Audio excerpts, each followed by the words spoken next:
Is the phone on? It sure is. Good. And so, welcome to St. Mark's and our special speaker for tonight, Heather King. I came across Heather King because I would read her column in the Evangelist News, which is the Archdiocese of Los Angeles weekly newsletter, which is a really good way to just get world news about Catholicism so you don't get sucked into some of these dark corners on the web. You at least have a really good, healthy understanding of what is happening. And I don't know, at Stations of the Cross, I asked how many of you had watched the Holy Father consecrate the world in Russia and Ukraine to the Immaculate Heart of Mary? Anybody? Raise your hand. Great, because we're going to do that tonight. We rang the bells here.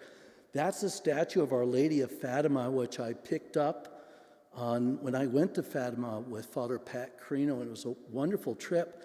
But you know, the thing about it is when you were a kid my age, Fatima, the Cold War, these were live things, and they were important things. And then in 1989, where perhaps some of you weren't even born, the Berlin Wall fell, and we thought this is all behind us. The horrors of the Second World War, total war, bombing civilians to bring a country down. And so how disappointing it is that, 30-some years after the Berlin Wall came down, we're right back to ground zero. And so why do we consecrate the world to the Immaculate Heart of Mary? The world is a dark place. It's also a very beautiful and a good place. But to get both of those things in tension is to understand the world. Everybody gets to make a choice.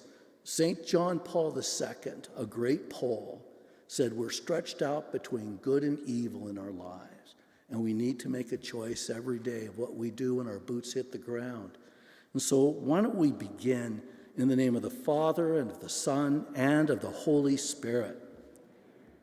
And this is the prayer that our Holy Father read this morning. O Mary, Mother of God and our Mother, in this time of trial we turn to you. As our Mother, you love us and know us. No concern of our hearts is hidden from you. Mother of mercy, how often we've experienced your watchful care and your peaceful presence. You never cease to guide us to Jesus, the Prince of Peace. Yet we have strayed from that path of peace. We have forgotten the lesson learned from the tragedies of the last century, the sacrifice of the millions who fell in 2 world wars. We have disregarded the commitments we made as a community of nations. We betrayed people's dreams of peace and the hopes of the young. We grew sick with greed. We thought only of our own nations and their interests. We grew indifferent and caught up in our selfish needs and concerns. We chose to ignore God, to be satisfied with our illusions, to grow arrogant and aggressive, to suppress innocent lives, and to stockpile weapons. We stopped being our neighbor's keepers and stewards of our common home. We have ravaged the garden of the earth with war, and by our sins we have broken the heart of our Heavenly Father, who desires us to be brothers and sisters. We grew indifferent to everyone and everything except ourselves. Now with shame we cry out, forgive us, Lord. Holy Mother, amid the misery of our sinfulness, amid our struggles and weaknesses, amid the mystery of iniquity that is evil and war, you remind us that God never abandons us, but continues to look upon us with love, ever ready to forgive us and raise us up to new life. He has given you to us and made your Immaculate Heart a refuge for the Church and for all humanity. By God's gracious will, you are ever with us. Even the most troubled moments of our history, you are there to guide us with tender love. We now turn to you and knock at the door of your heart. We are your beloved children. In every age, you make yourself known to us, calling us to conversion at this dark hour. Help us and grant us your comfort. Say to us once more, am I not here, I who am your mother? You're able to untie the knots of our hearts and of our times. In you we place our trust. We are confident that especially in moments of trial, you will not be deaf to our supplication and will come to our aid. That is what you did at Cana in Galilee, when you interceded with Jesus and he worked the first of his signs. To preserve the joy of the wedding feast, you said to him, "They have no wine." Now, O Mother, repeat those words and that prayer, for in our own day we have run out of the wine of hope. Joy has fled, fraternity has faded. We have forgotten our humanity and squandered the gift of peace. We open our hearts to violence and destructiveness. How greatly we need your maternal help. Therefore, O Mother, hear our prayer. Star of the sea, do not let us be shipwrecked in the tempest of war. Ark of the new covenant, inspire projects and paths of reconciliation. Queen of heaven, restore God's peace to the world, eliminate hatred and the thirst for revenge, and teach us forgiveness. Free us from war, protect our world from the menace of nuclear weapons. Queen of the Rosary, make us realize our need to pray and to love. Queen of the human family, show people the path of fraternity. Queen of peace, obtain peace for our world. O Mother, may your sorrowful plea stir our hardened hearts. May the tears you shed for us make this valley parched by our hatred blossoms anew. Amid the thunder of weapons, may your prayer turn our thoughts to peace. May your maternal touch soothe those who suffer and flee from the rain of bombs. May your motherly embrace comfort those forced to leave their homes and their native land. May your sorrowful heart move us to compassion and inspire us to open our doors and to care for our brothers and sisters who are injured and cast aside. Through your intercession, may God's mercy be poured out on the earth and the gentle rhythm of peace return to mark our days. Our Lady of the Fiat, on whom the Holy Spirit descended, restore among us the harmony that comes from God. May you, our living fountain of hope, water the dryness of our hearts, and in your womb Jesus took flesh. Help us to foster the growth of communion. You once trod the streets of our world. Lead us now on the paths of peace. Amen. I'd like to introduce Eric Brandstetter, who's going to introduce our speaker this evening.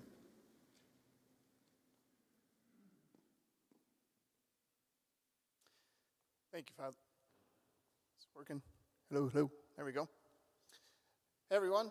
Real quickly, my name is Eric Brandstetter. I've been a member here at St. Mark's Parish since about the middle of 2018. Happy to be here. It's a great parish, and we're happy to bring a new ministry to you tonight. It's a new ministry. It's the first event for our ministry called Let Your Light Shine. It's also a first for me. This is the first time that I've hosted an event like this. So bear with me. I'm going to have notes. It probably won't be perfect, but at the end, you know what? I think we'll all get through it, okay? The other thing I wanted to say is welcome to any visitors. I do know that we had some that signed up, so I appreciate you taking time out of your schedules to visit us this evening and experience some of the love and joy that we have in our parish here at St. Mark's. A little bit of housekeeping. First and foremost, if you are a visitor, bathrooms as you exit the sanctuary and turn left, they'll be at the end of your hall. And then also, if you wouldn't mind, just take a moment, reach down, find that phone, make sure it's on silent, and that we won't have any interruptions during our speaker tonight, okay? Also, glad everybody could join us for breaking of bread out in the narthex today, but there is no eating or drinking allowed inside the sanctuary here, so if you did by chance bring anything in, please just keep a really close hand on that so that we don't have any spills, all right? And then lastly, on the housekeeping side of things, if you have any questions, just look for someone in a black shirt. All the volunteers that have been helping organize the Shine Ministry are wearing black shirts and lanyards with name tags. Just reach out to one of us and we'll try and get your questions answered. Okay? All right, let's talk about what the Shine Ministry is. Can we get the first slide up, please? So, back up one, please. There we go. All right. Anything good always starts with a really good mission statement, right? That's where we always want to start. But real quickly, I don't know if anyone has had a chance to read this as we had it up on the screen previously, but what we're looking to do here with Let Your Light Shine is to bring our community back together and ignite our faith and grow in the true presence of Jesus Christ. You belong here, okay? Now, you'll see I've got a couple words underlined there. So what I wanted to do is kind of expand on what this means, because mission statements are great, but they don't explain what we're actually trying to do, okay? So as we go to the next slide here, let's talk about what community and belonging are, okay? So first, community. What is a community? It can be a lot of things, right? It's a group of people, a common interest, but what is that? A church? It could be a town, a family, your neighborhood. You have a work community. You could even look at a grocery store and say that that's a community, all right? I think when you look inside of those communities, one thing that you'll notice is that you find a very diverse group of people, all right? Different ages, different backgrounds, genders. Are people single? Are they married? Do they have families? Where are they in their faith journey? Dare I say, what political views do they have? Okay? Very diverse. The one thing that you'll also notice when you start to look at the communities is that we probably all belong to multiple communities, and they overlap. So why not have a ministry that's diverse in nature and is able to tap into and reach through all of those overlapping communities? And so that's what our community with Let Your Light Shine is partially about. The other piece is belonging. When we start to talk about belonging, and I'm not sure if we can have the other slide up there. One more click. There we go. Belonging is a little bit tougher. When we start talking about belonging, it can mean a lot of things. There's basic belonging, but then as you can see in this kind of wheel of different versions of belonging, it can be a bit of a journey. It can also mean different things at different times. If you look in the way that this wheel is kind of structured, if you start at the 12 o'clock position and kind of work clockwise around, the first couple of pie slices there, that kind of looks like a grocery store. What I mean by that is you're present, you're there to buy food. Maybe you feel invited because they gave you coupons or they have a sale, right? But I think we all want more than that. So as we look around at our different communities, the question really becomes, where do your other communities fit in this wheel? The other thing to consider is it always the same? When you look at your family, or when you look at your church, or when you look at your work life, is there an ebb and a flow? Is it always in the same place on that wheel? Probably not. It can move both ways, clockwise and counterclockwise. I think the desired direction is to move clockwise and try to get all the way back up to the top if you can. Now, why would we want to start this ministry now? It's Lent. We're all on a journey. Part of this journey is reflection. And when we look at some of our communities, there's probably been a little bit of strain. Father John just talked about Russia and Ukraine and the conflict and the strain in that community. When we look at our own communities, whether it's our church, our town, our grocery store, we can look at things like COVID and look at the amount of strain that that's had. Our ministry here is hopefully going to help all of our communities move in that clockwise direction and get back up to the top, okay? You can see the benefits of that. When you get to those 11 or 10 or 11 o'clock positions, that is a great position to be in from a belonging perspective and where you want to be in your community. And lastly, how this all wraps together is the Shine ministry. If we are able to bring everybody around, that's where this all comes together. Our communities can shine, individuals can shine, and we can work together and hopefully make everybody's life shine. Okay? Now moving forward from a Shine ministry perspective, this is our first go. When we look at some of the upcoming, events and things that we'd like to do with this ministry, we're going to have a mixture of formal events such as this with speakers like we will tonight, and we're also going to have some more informal, just community building type events where we really stress just coming together, getting to know each other, okay, and just reinforcing some of those bonds and showing as a community what we can do, okay? Keep an eye out for some more communications on that. We will be aiming to roughly have something about every 6 weeks or so, all right? Now let's move on to our speaker tonight. She's an award-winning author, columnist, and blogger. She has multiple books, including Shirt of Fire, A Year with St. Therese, I apologize. Holy Desperation, Praying as If Your Life Depended on It, and Harrowed, Life Lessons from the Garden. She's a speaker nationwide, contributes to Magnificat magazine and Angelus News that Father mentioned earlier. And she is also recently an addition to our Tucson community moving to the area. Now, I think those are some great accolades. I have a hard time relating to a lot of those myself. So I asked Heather for something a little bit more relatable for me since I'm not great at writing or anything like that. So I would like you all to please give a warm welcome to a lover of French roast coffee and mushroom pizza, Heather King.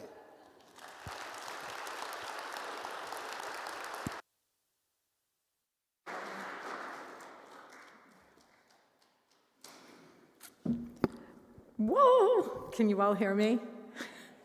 Okay.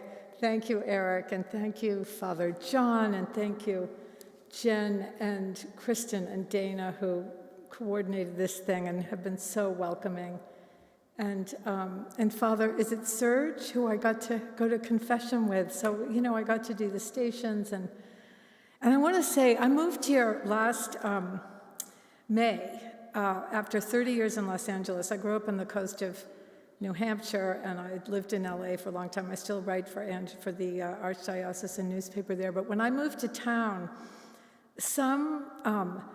a priest from Kansas, I think, who knows the bishop, told him, anyway, the point is the bishop welcomed me to town. He had me for coffee at the diocese, and that just touched my heart. I've never met the Archbishop of LA, even though I've written for the paper for 8 years. So it was just the best possible welcome. And I love it here. I've always loved the desert. And anyway, thank you so much for having me in your new Let Your Light Shine. I love that. Ignite our sort of passion. So, and I just want to start by saying I'm not a theologian, I'm not a scholar, I'm a prodigal daughter, I'm a convert as of 1996, I'm a sober alcoholic of 34 years, and I went to law school while I was still drinking, and turned out I was not cut out for the law, which I kind of always knew, but I gave that up to pursue my vocation of writing, which happened right around the same time that I converted. So, and my book is called Shirt of Flame, not Shirt of Fire, but close. My Therese book. It's so creepy to have 2 giant screens on both sides of you. I can't even look. But anyway, so Therese of Lisieux. Huge companion now of mine. And, I like to call this talk Rehabilitating Therese, sort of tongue-in-cheek. And she's been called the greatest saint of our time. So she doesn't really need rehabilitating, but I think sometimes our idea of her does. And I know there's probably big Therese fans here, and there may be people who I think there's a kind of a syrupy, a misconception that Therese is this kind of syrupy figure. But to me, she's well, anyway, you'll see. But just I want to reflect on some of the paradoxes that make Therese interesting. Next, I want to go through her life, just kind of showcasing some seminal events and their relevance to our lives here in the 21st century United States. And finally, I want to talk a little bit about her little way, as she calls it, this kind of doctrine. So just to start, a very, very brief thumbnail. So she was born in 1873, died in 1897, died when she was only 24 years old. So a very short life, compressed, this deep, deep spiritual evolution. I feel like my life goes the other way, like it's incredibly slow, but Therese's was very compressed into a short amount of time. She was born into a bourgeois, deeply pious Catholic family. 5 sisters, all of whom entered a cloistered convent, 4 of them at the same convent, 3 along with Therese at the Carmel in Lisieux. And while she's there, she spends 9 years in the convent, and she's totally obscure. No one knows who she is, and she develops this she offers herself as a Holocaust victim of love at one point. She has this very famous passage, "My vocation is love," and then she comes up with this doctrine of the little way.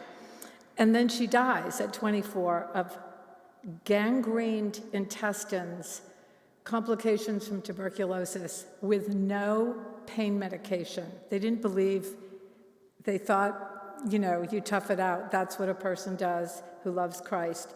And she had no pain medication, and she died clutching her crucifix and crying, "I love him."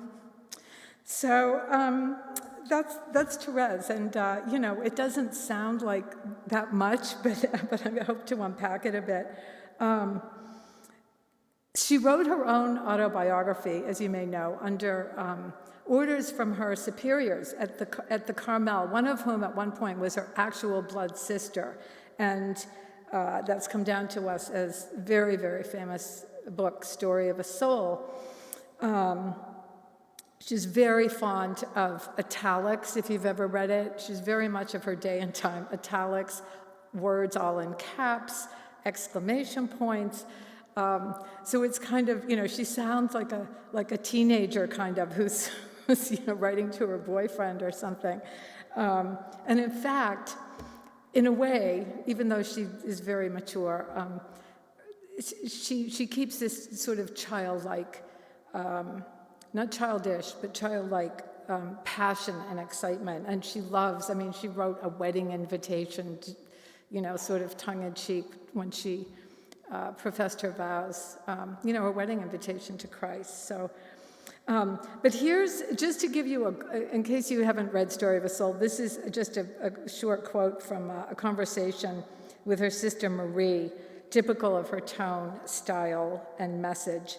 She says, "The great saints have labored for the glory of God, but I, who am only a very little soul, work solely to give him joy. I want to be a little flower in the hand of God, a useless rose whose appearance and fragrance nevertheless refresh him, provide him with a small superfluous pleasure, and I should be happy to endure the worst torments if they served to make him smile, even just once." So, you can read that and sort of think, oh, please. And there's a wonderful book there's a zillion books about Therese, but one of my favorites is called The Hidden Face. It was written in 1959, and it's by a woman, Ida, I'll probably get her name wrong, Ida Friederica Gorres, Gorres, with 2 dots over the O. The Hidden Face. And she starts out, and she's kind of pleasantly astringent, and she starts out the book by kind of saying, please, this, what is the big, and she says, all the saints have done little things, but none exclusively little things. So she's kind of making fun of her, right? And then she says, as for the story of a soul, she says, let us be honest with ourselves. Who among us has ever read the story of a soul without being disappointed? This is like heretical, right? Who among us has really liked the book spontaneously without the aid of an uneasy conscience, which leads us modestly to ascribe our discontent with this famous work to our own inferiority.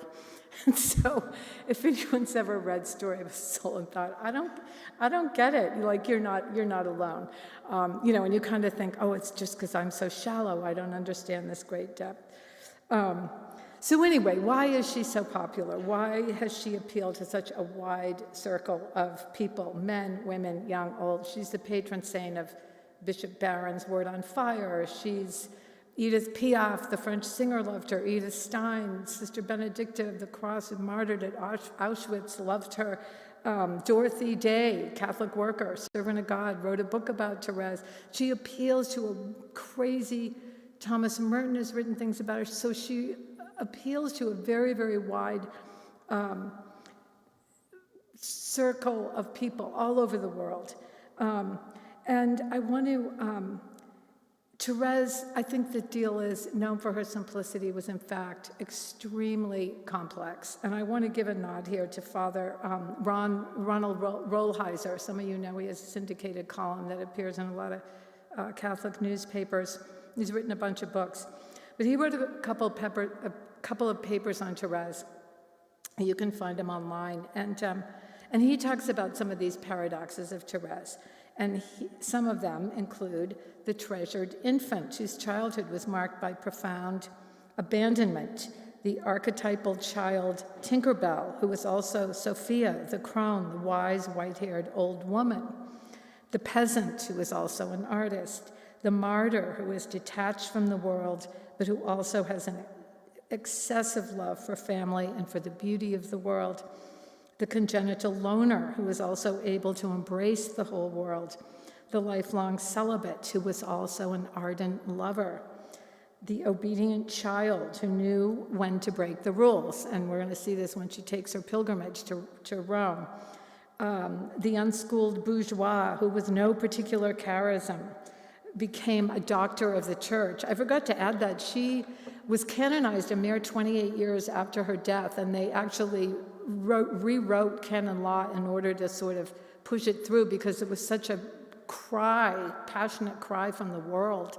I think it had previously been 50 years had to pass between the death of the person under consideration for canonization, so 28 years, and then she was made a doctor of the church, I think in 78, don't hold me to that, by John Paul II, and one of only 4 women since the beginning of the church who has been declared a doctor. And this is someone with no higher degree at all. She went to the Abbey School for maybe 4 or 5 years and then had a year of schooling at home.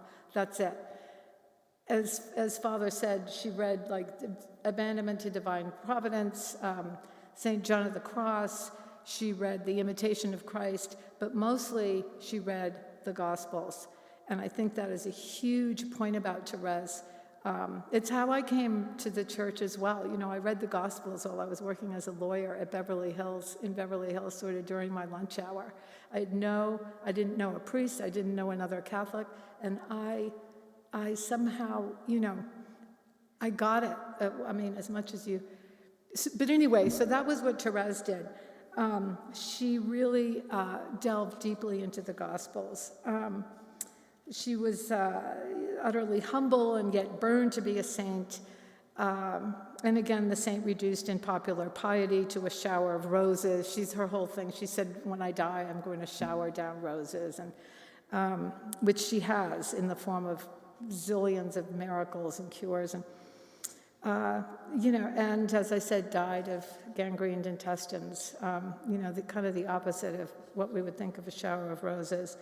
I wrote this book about Therese of Lisieux, and people often ask me, how did that come to be? And I was actually asked by the publisher to write a book about sort of walking with this spirituality of a saint for a year, and it could be my choice. And I really feel like Therese chose me, because I didn't know a lot about her, but I was very intrigued by the completely unlikely pairing of this lifelong virgin, and then I'm like a former barfly, with a very checkered past.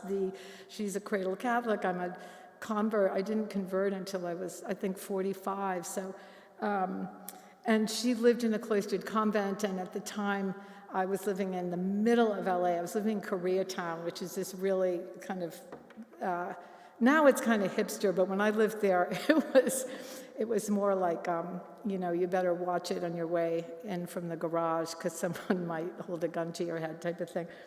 So anyway, and it really has proved to be this very fruitful. I'm actually writing a study guide right now on Therese as well for this Catholic women's group called Endow, the Endow groups.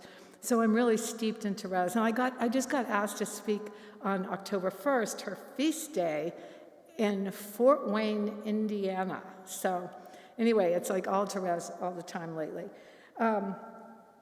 So anyway, some seminal events. So she's, as I said, raised in this deeply pious family. Her mother, Zélie, was how she was known, was a lace maker, very practical, very efficient. She was kind of the breadwinner. The parental roles were kind of reversed. And her father, Louis, was this kind, wonderful, very kind, but kind of more my type, like a pilgrim and a wanderer, and like to go fish in the afternoon and take a nap on the riverbank. And but they were so pious that they didn't consummate their marriage until like 10 months in, and only then at the urging of a spiritual advisor, because they thought they were going to have a celibate marriage.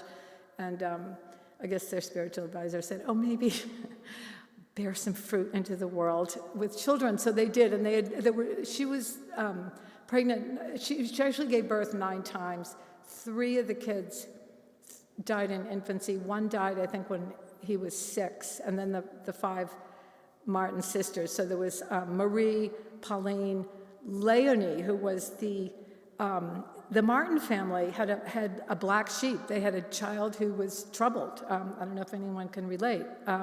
She wasn't pretty, all the other girls were pretty. She wasn't pretty, she had eczema, she was troublesome, she was recalcitrant, they didn't know what to do with her. Turned out she'd been abused somehow by her nanny, but anyway, and then there was Céline, and then Therese, the baby. So Therese is just adored. She's pampered, she's loved, not spoiled, because this is a very, they're very proper, like they know how to guide a child and direct, and so her manners are beautiful and all of that, but she's adored. However, she was sickly as an infant, so she's farmed out for the first year of her life to a wet nurse. And that gave, so she had this abandonment. She gets attached, first she leaves her mother, and then she gets attached to the wet nurse, and she goes back to the mother. And then her mother dies of breast cancer when Therese was only 4.5 years old. So she already, from the beginning, has this deep abandonment wound. And she adopts as her second mother, as she called it, Pauline, the second oldest sister. And she's super, super close. But what happens is, when Therese is still quite young, Pauline enters the cloistered convent. And this is a massive, and they sort of didn't tell her in advance, they sort of sprang it on her, because she was kind of oversensitive, they didn't want to upset her, and she was devastated. Because next time she sees Pauline, she's behind the grill, you can only go and visit for half an hour a week or something.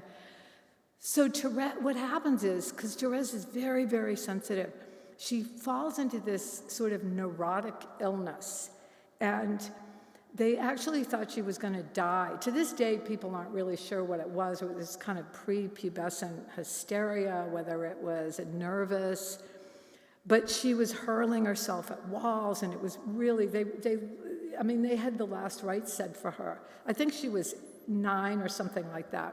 And what happened was, this went on for weeks, and then one day in her bedroom, she looked at a statue of the Blessed Virgin Mary that was in the corner, and the statue smiled, and the smile cured her. And Therese was not one of these vision-type people. She was very down to earth, but the smile of the Virgin cured her. And that book that I mentioned, The Hidden Face, has a wonderful passage about what may have happened below the level of consciousness, this kind of confluence of will and grace, where Therese was at a crossroads. You can go one way and you can stick with the neurotic illness and kind of go the way of despair, or you can kind of say, I'm paraphrasing a bit, but it's kind of the fiat, the Mary's yes. It's so beautiful. Today's the Annunciation.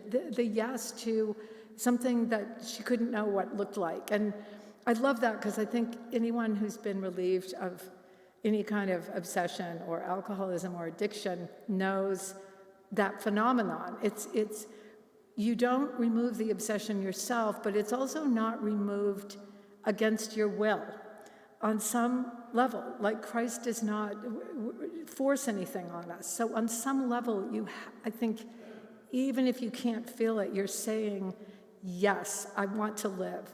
Yes, I do not want to live in this sort of corrupt darkness. So I think it's, Therese's life was so short that you could take every incident and just sort of write a book on it. But anyway, so that was a big deal. I want to also mention Brother Joseph Schmidt, who's written a couple, at least, of really wonderful books on Therese. One of them is called Everything is Grace, and another is called Walking the Little Way of Therese. I went to a retreat of his once, wonderful, in New Mexico. And his thesis is that Therese's whole spiritual journey was through what we would today sort of call codependence or even love addiction, a tendency to over-attach, over-bond, over-apologize. It's this kind of maladaptive form of love, like based on, I'm so afraid that you're going to leave that I'm going to sort of cling to you. Sort of bad boundaries, people-pleasing, enabling, obsessing about how to get people to improve or to love us. I don't know if anyone can relate, but this is something that I said, oh, that's been my journey too. She talked at some point about, she'd get these kind of emotional attachments to little, just an emotional, I totally relate. When you just clearly like someone more than they like you, and they mean more to you, and it's always this kind of, so she realized very young that, she said the human heart is narrow and flighty, and had she been exposed, or she said, I would have fallen as low as Mary Magdalene. So, she got that she had that in her too, attached to creatures, the creature rather than the creator rather. So anyway, so she gets through the neurotic illness, and then she immediately goes into this deep sense of scruples, this kind of really tiresome.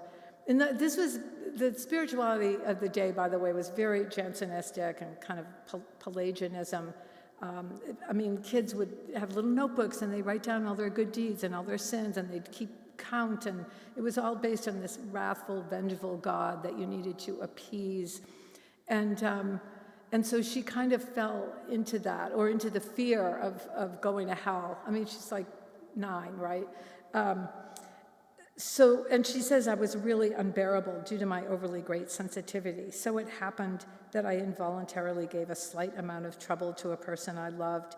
Instead of taking the high road and not crying, I increased my fault instead of reducing it by crying like a baby. So she'd, we know these people, or we've been these people ourselves, where oh, I'm so sorry, and then you just make it worse by crying. And so she got that. She even kind of drove herself crazy. But anyway, so at the age of 13, she underwent what she called her second conversion around this very issue. And this is almost the seminal event of her life, the Christmas Eve conversion of 1886.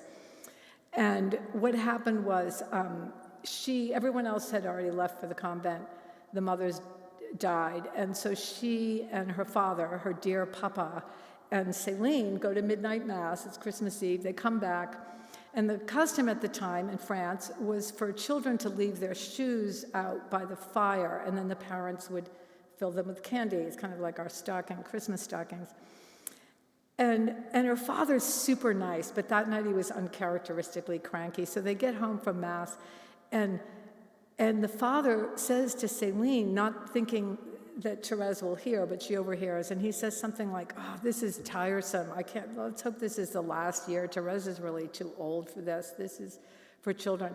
Well, ordinarily, this would have sent Therese into a tailspin of just sobbing and, "Oh, I've hurt dear Papa, and he's displeased with me." And so she starts to run upstairs to her room.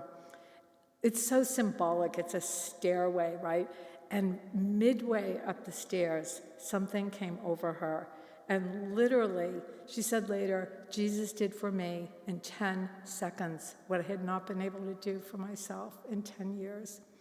And something happened. She turned almost on a dime and went from a kind of neurotically needy child to a totally mature, really adult. And she said on that night, when he made himself weak and suffering out of love for me, he made me strong and courageous. He put his armor on me, and since that blessed night, I was never defeated in combat. She had a lot of soldier kind of metaphors. On that night of light, the third period of my life began, the most beautiful of them all, the most filled with graces from heaven. I felt a great desire to work for the conversion of sinners.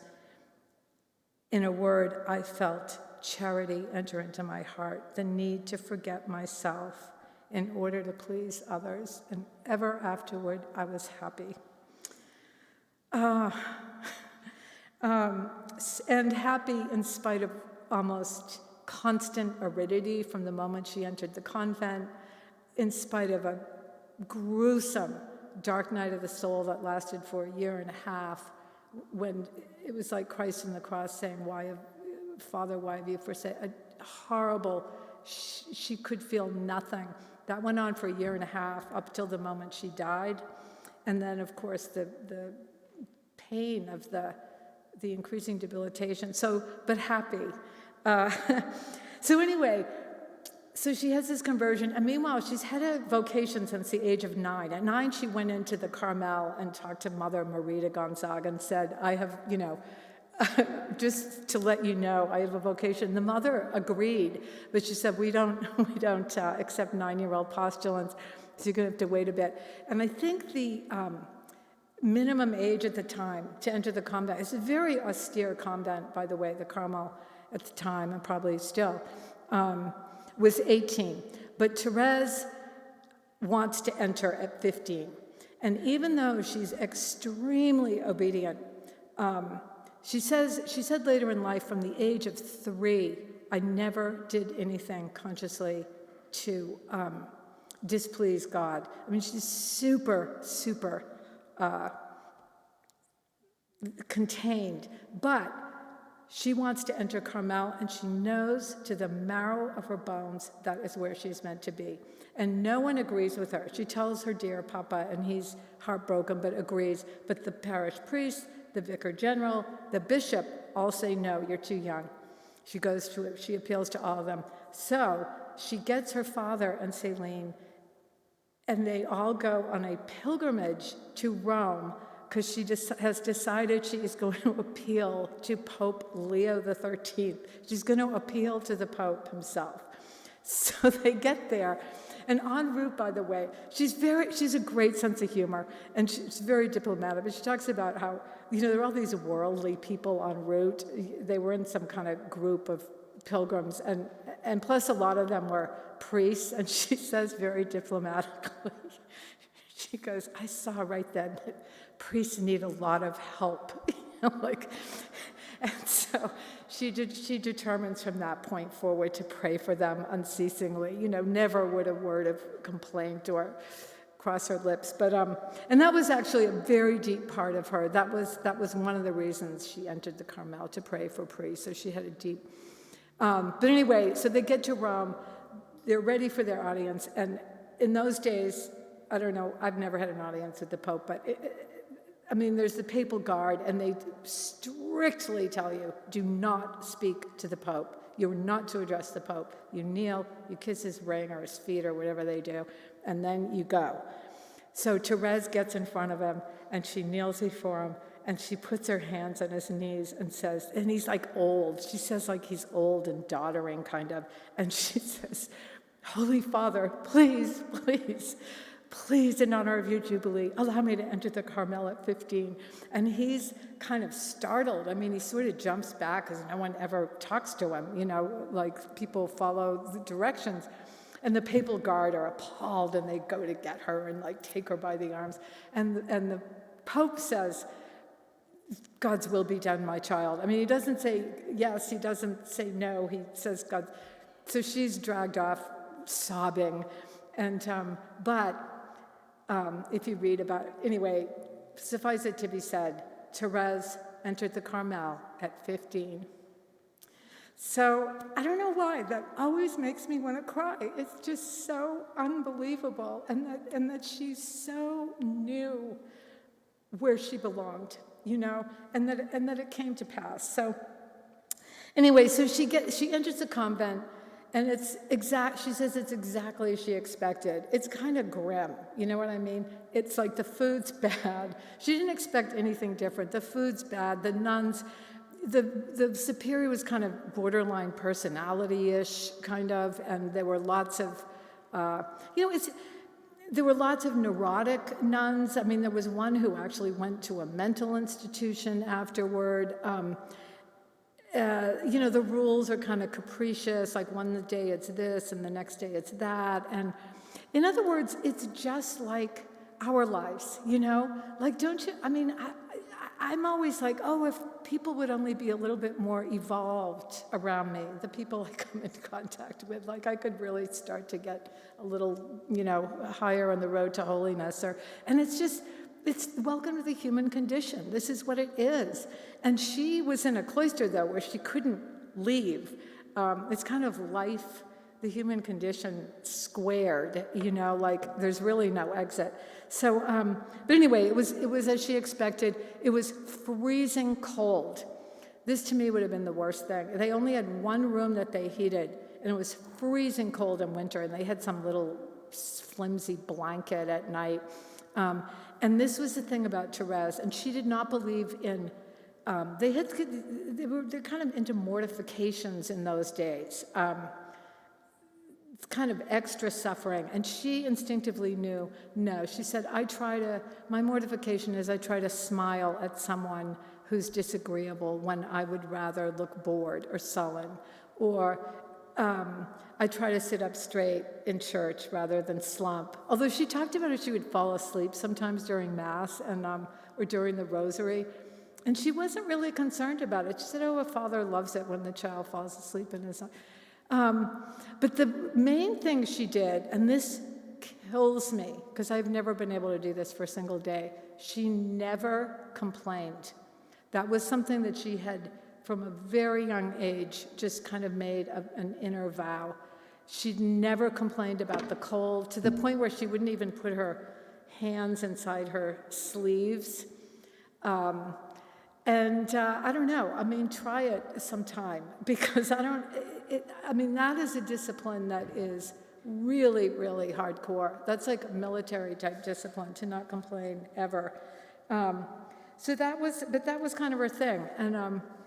And Brother Schmidt, Joseph Schmidt, who I mentioned, also has his theory that, with this kind of way of thinking about Therese's spirituality, that she learned to deal with her fellow human beings, which means to love one another as Christ loved us, by doing violence neither to herself nor to the other person. And I'll give you an example. This is a very famous incident. So they had choir, and of course they prayed the office many times a day, and the seats were assigned, so whoever's near you is there until one of you die. And so behind her in choir is this nun who makes this super annoying noise. Apparently she was clicking her rosary against her false teeth or something like that. Therese said it sounded like two shells rubbing together. And it just drove her insane. And so she didn't, to do violence to herself in this situation, or for any of us, would be to pretend that it didn't bother her. You know how you sometimes say, oh, I should be above this. Oh, I I should be so evolved that an annoying noise wouldn't bother me. No, it totally bothered her, and she totally admitted it to herself and to Christ. However, and her impulse, as it is in those situations, is to turn around and glare at the woman, right? Because that's what we tend to do. Let me set you straight. Let me I just need to let you know that you are like a giant jerk and you're totally annoying me. Have we ever done this in Mass when like someone's cell phone goes off behind us or people are talking or whatever? So, and she has this whole passage about it, and she said, I literally, like the perspiration began. She sweated with the effort not to turn around and glare at the woman, which would have been doing a violence with her. I mean, because really, what is that doing except saying you're bothering me? It's not like the woman doesn't know that. If she could help it, she probably wouldn't be doing it in the first place. So anyway, and she tries to imagine that it's like this beautiful music to Christ's ears, and she's not totally, but she's successful in that she doesn't turn around and glare at her. And I just think, and then she had this crotchety nun who she took it upon herself to accompany every night into the refectory, I think you pronounce it right, and it was one of these crabby people. If Therese held her too tight, she'd complain, "Oh, you're holding me too tight," and if she didn't hold her tight enough, "I'm going to fall, you got to hold me tighter." And Therese just smiled beatifically and then cut her food up for her even. And so, and it's not being a fake goody two-shoes, but it's just, this is the raw material of all of our lives, right? People who challenge us, threaten us, annoy us, and so how to deal with this with love. So anyway, that was kind of her life in the convent. And meanwhile, her father, her dear papa, who was like heartbroken kind of because all the girls were gone. Everyone had gone into the convent. And he started to have dementia, and that was a hideous agony for Therese as well. And he finally dies. And so she goes along, and she's in there for 9 years. And at some point, this was in, in 1895, and she's always, like kind of burning brighter, igniting brighter. And so at this one point, and there was a doctrine at the time, or kind of a way of doing penance, I guess you'd call it, of offering yourself as a victim, like a victim for justice. And this again goes to the vengeful God, of the God who needs to be appeased. So you offer yourself as a victim, and it's kind of this neurotic kind of suffering. I'm going to suffer to appease. And Therese it didn't resonate with her at all. But the idea of being a Holocaust victim totally did. So she has this, "Oh my God," I cried in the depth of my heart, "will it only be your justice that will receive souls that offer themselves as sacrificial victims? Doesn't your merciful love need them as well?" So she offers herself. How much more does your merciful love desire to set souls on fire? Oh, my Jesus, let me be that happy victim. Consume your sacrifice through the fire of your divine love. So she offers herself as a Holocaust victim for love. And soon after, I love this, she writes the Apostles' Creed in her own blood on a piece of paper and starts wearing it next to her heart. It's my gal. So, but then what happens is, this is the eve of the Lenten celebration of Holy Thursday in 1896. She's 23 at the time, and she's always been a little bit, she's had asthma type or lung type stuff. And so that night, it's dark already, she coughs up this liquid into her handkerchief, and obedient as she is, does not turn on the light to look at it because you're not allowed to. You have to wait for the sun to come up or a certain hour. So she waits till the morning, and sure enough, the handkerchief is drenched in blood, and she's deliriously joyful because she knows she's going to die and be with her, her beloved. But then but then that doesn't last very long. Then she's plunged, as I said, in this frightful aridity. And she doesn't tell anyone about it, of course, because she doesn't complain. So all of this is, but she ends up writing about this, because meanwhile she's been ordered originally by her blood sister, as I said, to sort of write, first of all, to write their childhood memories. And so anyway, she's writing what will become the story of a soul. It came out in 3 different parts, manuscript A, B, and C. So that's how we know a lot of this. And there's a ton of stuff about Therese. She left behind poems and plays and 2 giant volumes of letters. And there's a book called Last Conversations, where her sisters in the convent started writing down every single word that she wrote in her kind of last months. And there's Therese by those who knew her, and there's her sisters in the convent, her sister nuns writing stuff about. So there's tons of stuff about her if you're interested, and there's just a wealth of information.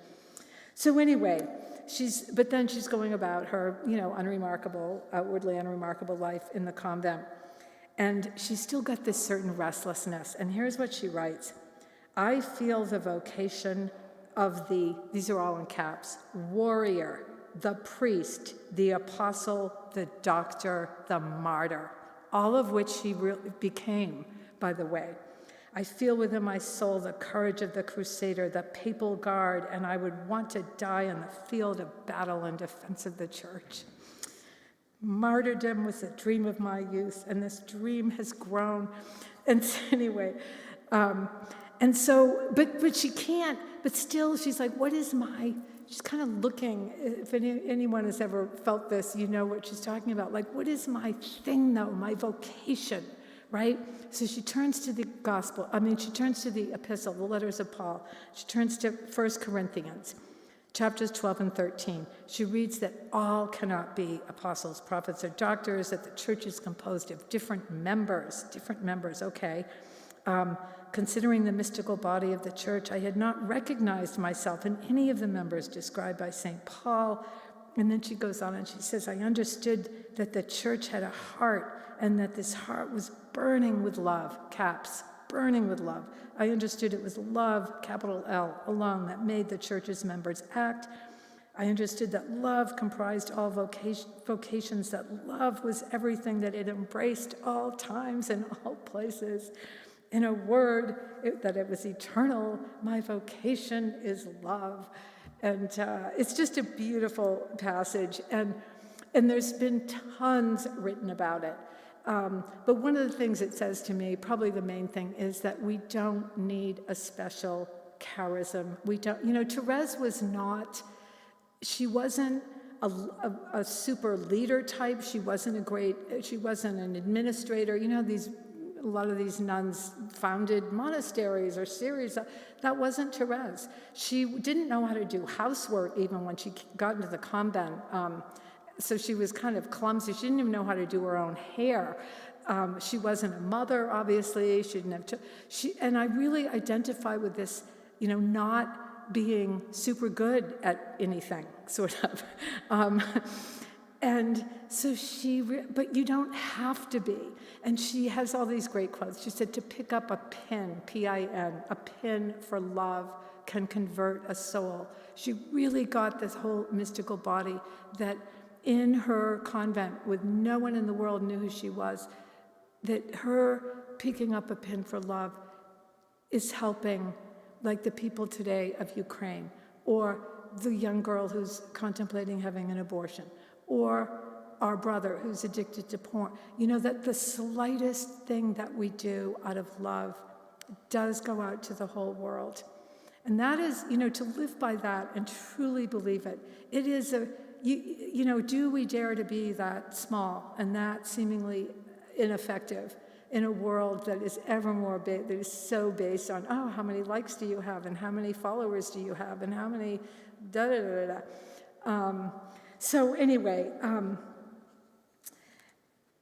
then she has, and Therese completely, she never writes about politics. I mean, like the stuff, politics, celebrities, any of that, she seems to be completely oblivious. I don't even know I guess she had some news of the outside world, but the thing that did appeal to her was when the elevator was invented, and she immediately sees this as a metaphor for, it's called the divine elevator passage. And she says, I wanted to find an elevator that would raise me to Jesus, for I am too small to climb the rough stairway of perfection. And from there she talks about, I want to find a new way, a little way. And so that's her, kind of the articulation of her little way. And Father Rollheiser says about the little way, Teresa's spirituality is not so much doing little hidden things for Christ as it is noticing the unnoticed drops of blood within the body of Christ, that is, noticing and valuing the unique and precious quality of other people's stories, tears, pains, and joys. And I think in everyday terms, I mean, this could mean all kinds of things, but to me it's kind of, her spirituality is sort of loving Christ and allowing ourselves to get a kick out of other people. People in 12-step programs, I think, know this, have learned this lesson well. Identify, don't compare. The problem isn't out there, it's in me. Let's drop the charges, let's let everyone off the hook. I think often we think, following the rule, and it's kind of like, this is in Christ's eyes. So we go to Mass every Sunday, that's great. So you put money in the collection, okay, but when's the last time we apologized to someone? When's the last time we forgave someone? When's the last time we wept at the little red cap that the Gila woodpecker wears? In other words, where's our heart for ourselves and for Christ, the beauty of creation, and for our fellow man? And to that end, I want to mention this friend of mine, Joe. I think this is somehow apropos to Therese and to Lent. And Joe is a dear old friend of mine from Northampton, New Hampshire. I've known him since grade school. We're both going to be 70 years old this year. And Joe is super smart, well-read, wonderful, and he has not ever been able to get sober. And, so I've seen him over the years. I'll go back east and we'll have lunch together or something, and he'll call me maybe once a year. And so he called me, I think, around Christmas, and he was wasted, and more so as the conversation went on. But we could, and he kept saying, Heather, I'm kind of drunk, I should hang up. And I'm like, we don't talk that often, let's just talk as long as we can. And finally he said, I should really hang up. And I said, okay, Joe. And then there was this pause, and he said, okay, I'll hang up, but you've only seen the bad in me. You've only seen the worst side of me. And it just broke my heart, because isn't that how we so often feel before God? I'm better than this, I'm better than this, and you only see the bad. And I think Therese, and I heard this in the confessional today, it's like, no. God's only kind of sees the good in us, And to that end, I want to mention Therese's, both her parents have been canonized. I think they're the only couple in the history of the church who were canonized together. So they've been canonized, and out of the out of the 5 Martin sisters, there's Therese, of course, who's a saint. The only other one who is up for canonization is Leonie, the troubled one. And I think this is such a beautiful thing, right? I wrote a piece about her for Magnificat, and Leonie she had tried to get into a convent. She tried a few different convents through the years and kind of couldn't make it, and she finally made her way to the Monastery of the Visitation, professed in 1900. She lived there for 41 years until her death at the age of 78, continuing during much of that time to suffer ill health. And she, by the way, followed the path of her little sister, Therese, that she followed the little way. She was absolutely devoted. And so I wrote, she was obscure in life and eclipsed by her much beloved and world-renowned sister, obscure in death. Then, around 1960, prayer requests began coming into the monastery directed toward Leonie. People identified with her isolation within the family, her difficulty in finding her vocation, her brokenness, the life of prayer that had at last allowed her to transform rather than transmit, her childhood wounds.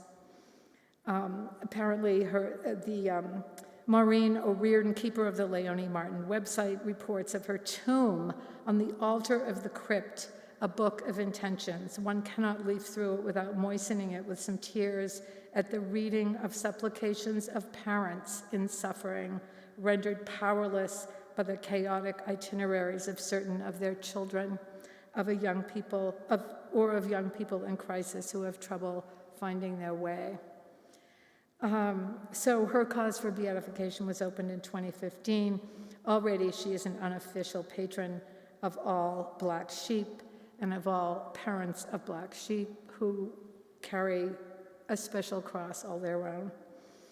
And there's another quote about Leonie, who this woman says, far from detracting from the sanctity of the Martin family, Leonie and her troubles brought a credibility that might otherwise be lacking. Because how much can you identify with like a super perfect family? You know what I mean? And she goes on to say the Christian life is not an athletic performance. The true Christian life is always a matter of poverty, offered to God and transfigured by him. So one of my favorite, and I said, Therese, I'm almost done. One of my favorite Therese quotes, as I said, she's not like a woo-woo. She's a mystic in the sense that she knows everything is connected, but one of my favorite quotes is, she says, there are no raptures, no ecstasies, only service. And then, but maybe my favorite quote about Therese was made by her sub-prioress, Sister Marie of the Angels, when Therese was 20. And here's what she said. The sub-prioress, tall and strong, with the appearance of a child, a tone of voice, an expression, hiding within her a wisdom, a perfection, a perspicacity of a 50-year-old. Soul always calm and in perfect possession of itself in all things and with everybody. Little innocent thing to whom one would give God without confession, but whose head is full of mischief to play on anyone she pleases. Mystic, comic, everything. She can make you weep with devotion and just as easily split your sides with laughter during recreation. So I'll leave you with that, because I think if there's anything the church needs today, it's mystics, it's more mystics, and definitely more comics. So thank you very, very much.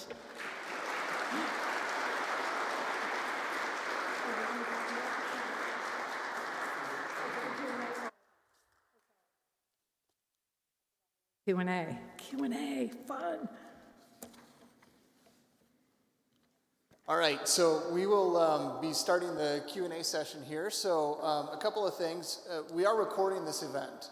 So if you don't mind, if you have a question, raise your hand. Dana or myself will come over to you. You can either say the question into the microphone, or if you're not comfortable, you can tell us and we will. And we'll just make sure that way it gets into the recording. And then we'll make sure that either someone from the Shine team or Heather will be able to answer the question, okay? So with that, any questions to start? Who wants to be first? I see one right here.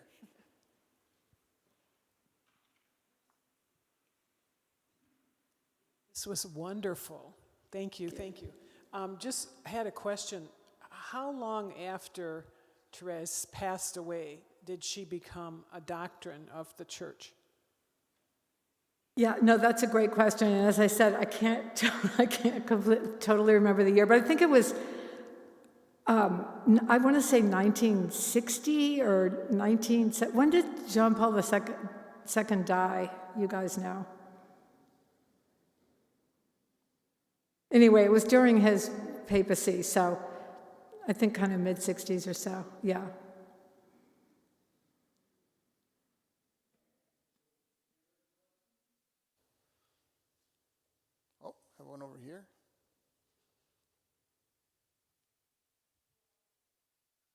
I gotta get my steps in today anyway.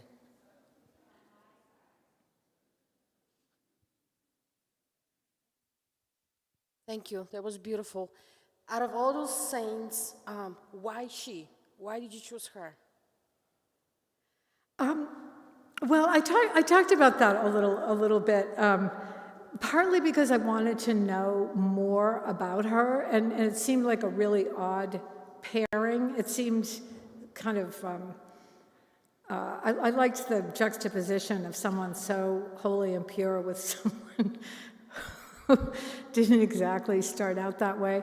And since I've learned more about her, I just think she's incredibly relevant to our time. She's so personal. So it's easy we hear a lot of kind of surfacey devotion. Oh, right, we should love our neighbor. Oh, right, we should be more joyful. But she really gets down to the meat of the matter, I think. But I have lots. I love Saint Maximilian Kolbe is a huge. I love him. I have lots of saints that I revere. I love the Virgin Martyrs. But Therese has really become a companion. I think, partly she is. It's kind of easier to relate to her than, say, St. Maria Goretti, simply because, I don't know, she's closer in time. But as I said, I think she chose me. I think, in a way, she knew I needed her spirituality, if that doesn't sound too wacky.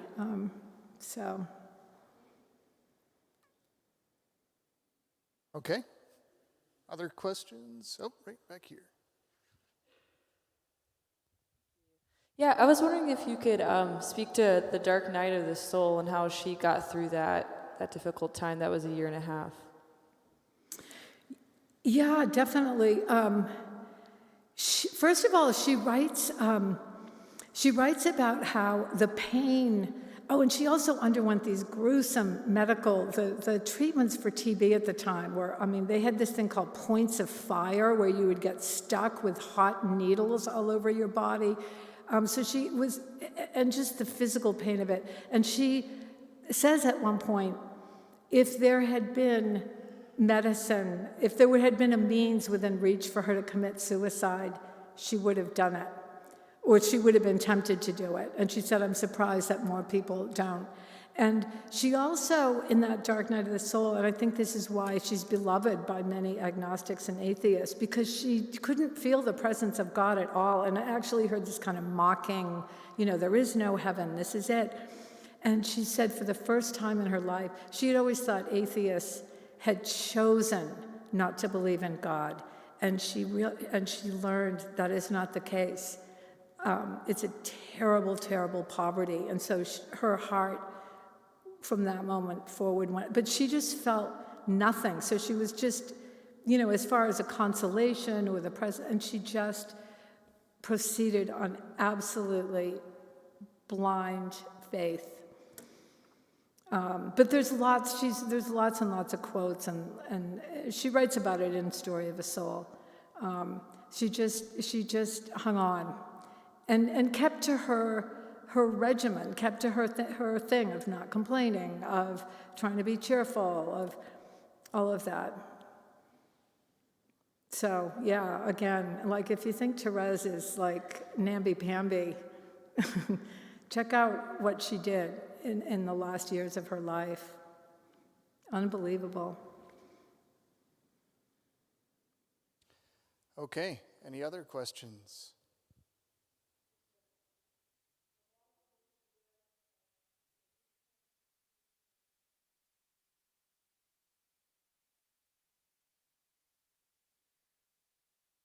Yeah, well, in the back of the book that I wrote about her, Sure to Flame, there's a bibliography. But I would say some of the books I mentioned, the Hidden Face by Ida Gores, Gores, any of Brother Joseph Schmidt's books.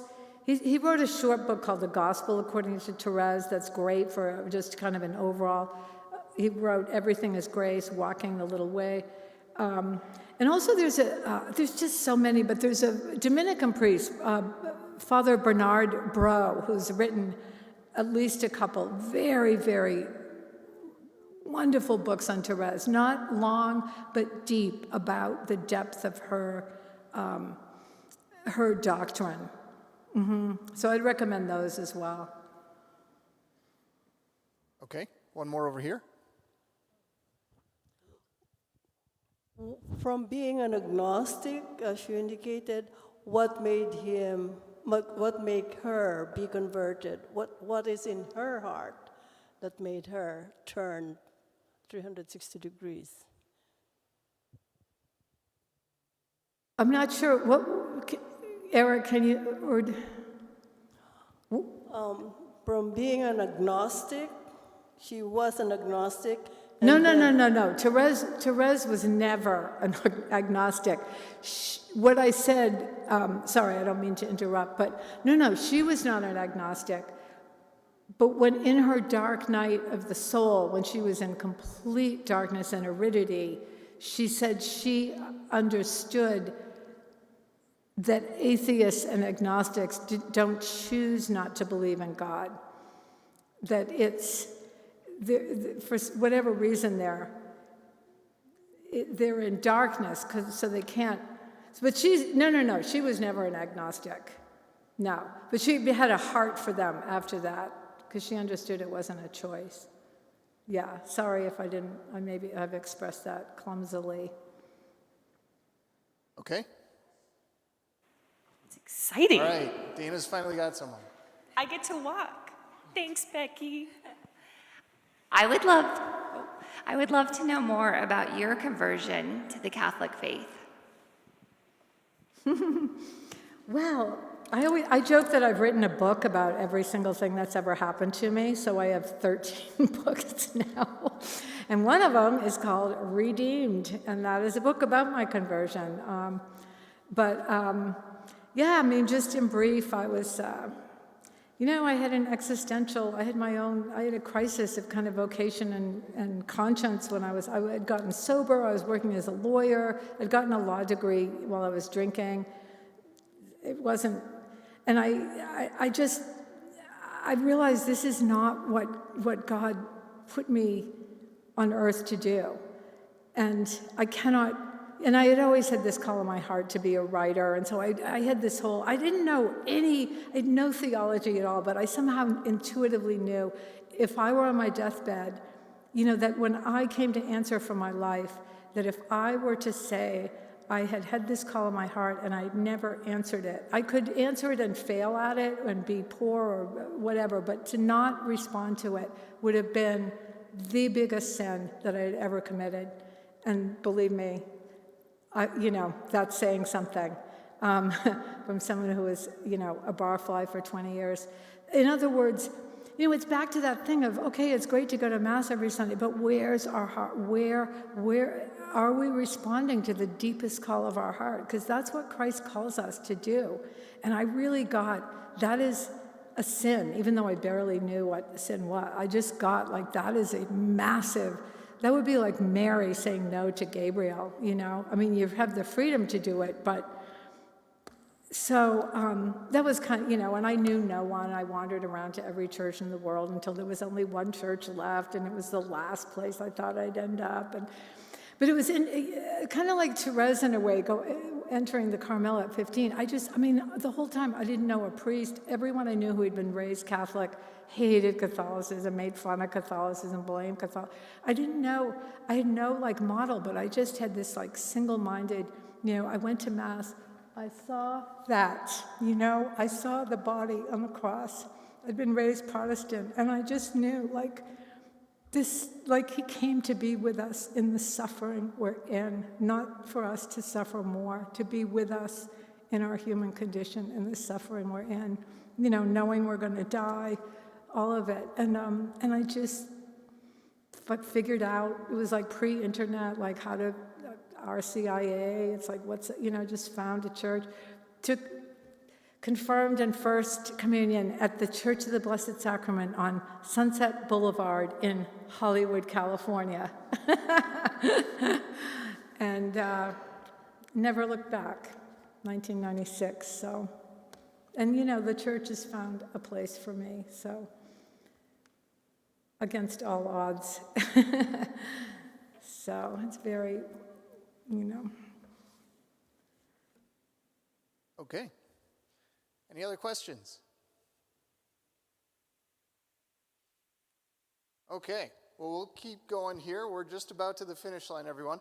So for our wrap up here, I just want to say we're going to have a couple of our volunteers go around with some offering baskets. This is a gratitude offering.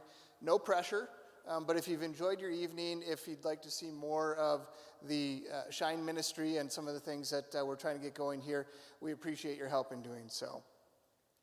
Some thank yous. First and foremost, thank you, Father John, and the Parish of St. Mark for helping stand up this new ministry.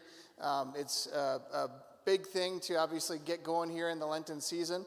To the Knights of Columbus, Catholic Daughters, and all the other volunteers that have helped with setup, food and beverage, the audio and video, childcare.